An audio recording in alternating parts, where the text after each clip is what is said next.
నమస్తే. ఈరోజు ఏంటి రెసిపీ అనుకుంటున్నారా? చుక్క కూర పప్పు అండి. చాలా ఆరోగ్యానికి చాలా మంచిది, చాలా బాగుంటుంది, చాలా ఈజీ కూడా. సో ఈ రెసిపీని మీతో షేర్ చేసుకుంటాను. Let's watch. హార్వెస్ట్ చేసాం కదా, ఇది చుక్క కూర. సో దీంతో ఈరోజు నేను పప్పు చేస్తున్నాను, చుక్క కూర పప్పు.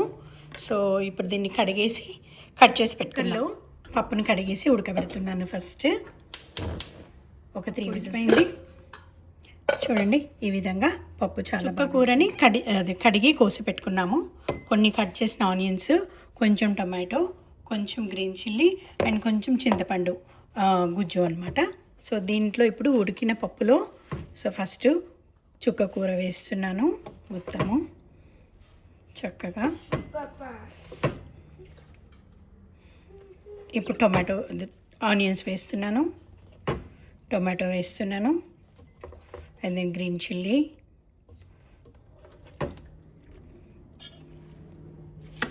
కలిపేసి ఇప్పుడు మళ్ళీ స్టవ్ ఆన్ చేస్తున్నాను. సో దీంట్లో కొంచెం చింతపండు చారు, సో దీంట్లో ఇప్పుడు ఉడకనిస్తాము. ఇందులో ఉప్పు, పసుపు, కారం, సో మీకు టేస్ట్కి తగ్గట్టు వేసుకోండి. మీకు మళ్ళీ వాటర్ కావాలంటే ఆ వాటర్ యాడ్ చేసుకోండి. నాకు ఇంత సరిపోతుంది, నేను వాటర్ యాడ్ చేయట్లేదు.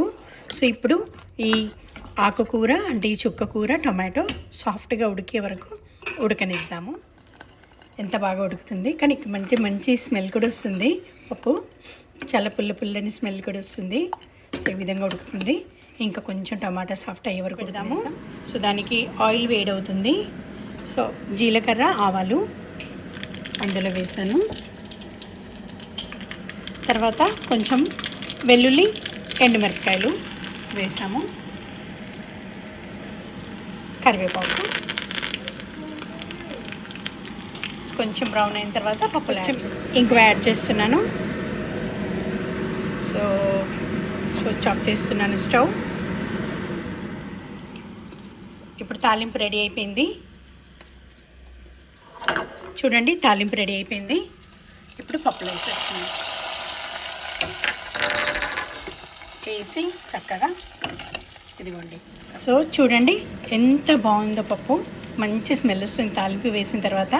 మీరు తప్పకుండా ఈ చుక్క కూర పప్పుని ట్రై చేయండి, ఆరోగ్యానికి కూడా చాలా మంచిది. Thanks for watching. Please like, share and subscribe. Thank you.